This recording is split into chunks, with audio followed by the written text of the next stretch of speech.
There was a motorcycle so fast, so powerful, and so dangerous that some countries quietly banned it. Not because it was flawed, not because of crashes, but because it was simply too wild to exist legally. That bike was the Yamaha VMAX, a two-wheeled muscle car so extreme, even Yamaha once hesitated to release it. Launched in 1985, the VMAX was so fast that insurance companies in Canada refused to cover it. In the UK, it was neutered and stripped of its signature tech. In the US, dealers hesitated to display it for fear of lawsuits. So why did this motorcycle become a legend while being treated like a mechanical outlaw? In this video, you'll uncover the hidden story behind the VMAX, a bike that was never supposed to exist, yet somehow survived 35 years by defying every rule in the book.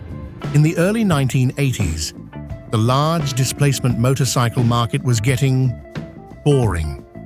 Japanese brands, including Yamaha, were focusing on soft cruisers, practical sport bikes, and fuel-efficient touring machines. Speed was no longer a top priority, but in the US, things were different. The American market was booming with drag racing, muscle cars, and pure straight-line speed.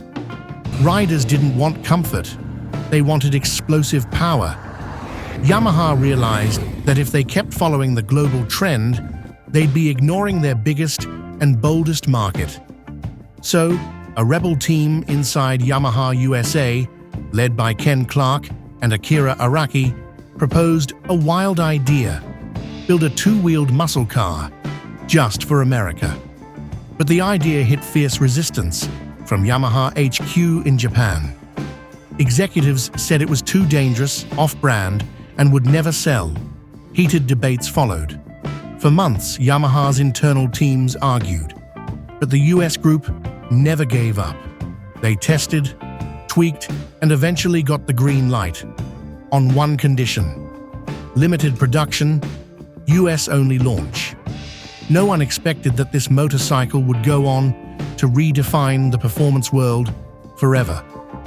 When the first VMAX prototype was completed, the initial reaction from Yamaha's Japanese engineers was shock. Not because of the wild design, but because the engine looked like a warhead mounted in the frame. The Yamaha VMAX featured a 1,197 cubic centimeter V4 engine, liquid-cooled, a rare configuration in the motorcycle world at the time. That engine delivered 145 horsepower, an unbelievable figure for a showroom bike in 1985. But the real twist was something called V-Boost, Yamaha's proprietary active intake system. At 5,750 RPM and above, electronically controlled butterfly valves opened between the intake manifolds, allowing each cylinder to breathe from its neighbor's intake. The result?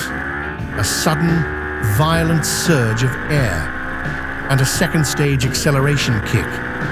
In short, the VMAX didn't just accelerate, it launched like a missile hitting boost mode. To manage that power, Yamaha equipped the bike with a reinforced steel frame, shaft drive, and oversized rear tire. Classic drag racer DNA. But they accepted compromises: soft front forks, heavy steering, and poor cornering geometry. This bike could accelerate from 0 to 60 miles per hour in just 2.65 seconds, a number that embarrassed many four-wheeled supercars. Over the 1/4 mile, the VMAX clocked in at around 10.29 seconds, placing it firmly in the upper echelon of drag racing legends. But what's even more insane, it wasn't a race bike. It was street legal. Anyone could buy it. Anyone could unleash it. That raw power made the VMAX a darling of amateur drag racers and American street racing crews. On empty highways, one twist of the throttle, and the bike launched like a missile. No hesitation, no delay. Few people know this, But in the 1990s, certain US military rapid response units tested the VMAX for high-speed escort and desert operations. It was never officially adopted, but the idea of using a high-acceleration war bike was very real. From city streets to drag strips to military fields, the Yamaha VMAX went far beyond being just a motorcycle. It became a military-grade speed weapon, built for those who refused to settle for ordinary. With performance that shattered expectations, the Yamaha VMAX should have become the undisputed king of high-powered motorcycles. But the truth is, it was never fully accepted by the mainstream. The first reason? Weight. At a dry weight of around 597 pounds, the VMAX was rock solid in straight lines, but clumsy and heavy in corners. Riders expecting a hidden sport bike quickly realized they were wrong. Second, the soft suspension and stretched-out riding posture made the VMAX ill-suited for twisty roads, tight spaces, or emergency maneuvers. It wasn't built to dance through corners, it was built to smash speed limits on open highways. Third, and most crucial, no one knew how to classify it. It wasn't a cruiser, it wasn't a sport bike, it wasn't a touring machine. It was too different to fit anywhere, and so it got left out of the conversation. Even Yamaha struggled. After the explosive launch year, they weren't sure how to market it. It didn't belong in superbike ads. It didn't handle well enough. It didn't belong in cruiser brochures. It was too intense. The VMAX became a motorcycle misfit, undeniably powerful, but built for no one. And that's the tragedy. In a world chasing refinement, the VMAX remained a pure, raw, dangerous machine. And no one quite knew what to do with it. But as the 2000s rolled on, the motorcycle world changed, and the VMAX began to fall behind. New technologies emerged: ABS, traction control, ride modes, lightweight aluminum frames, and precision weight distribution. Meanwhile, the VMAX stayed the same: big, heavy, wild, and completely analog. Yamaha knew they had to act. In 2009, Yamaha launched a new generation VMAX. The V4 engine was bumped to 1,679 cubic centimeters. Output jumped to 197 horsepower, a beast reborn. But the core issues remained: too heavy, awkward in corners, and out of sync with modern rider expectations. Worse still, it still didn't fit any category. Then the rules changed. Euro 4, then Euro 5 emission standards arrived, and the VMAX's V4 couldn't comply. To keep it alive, Yamaha would have needed a full redesign, an unwise investment for a niche product. In 2020, the VMAX was officially discontinued. No farewell edition, no grand send-off, just a short statement and a legend quietly exiting the stage.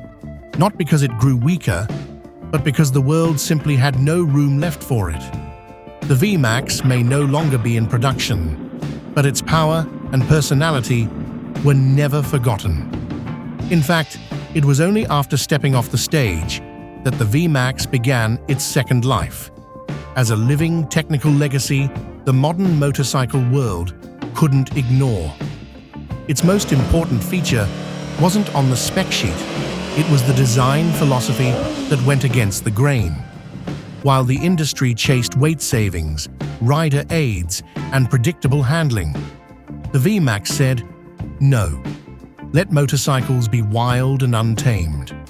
The V4 engine, the V-boost system, the muscular frame, none of it was built for refinement. It was built to embody raw, mechanical dominance. That spirit inspired many future bikes, from the Ducati Diavel to the Triumph Rocket 3, and even some of Harley-Davidson's high-performance cruisers.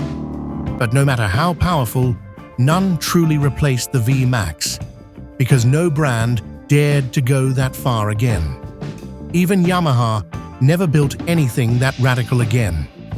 And it's that uncompromising spirit that continues to connect thousands of VMAX lovers around the world, not through marketing, but through real experiences and personal memories. Because for those who've ridden the VMAX, it wasn't just about speed. It became a piece of their identity they refused to let go of. Even after Yamaha ended production, the VMAX still thrives in garages, custom shops, and forums from the US to Germany, Japan to Australia.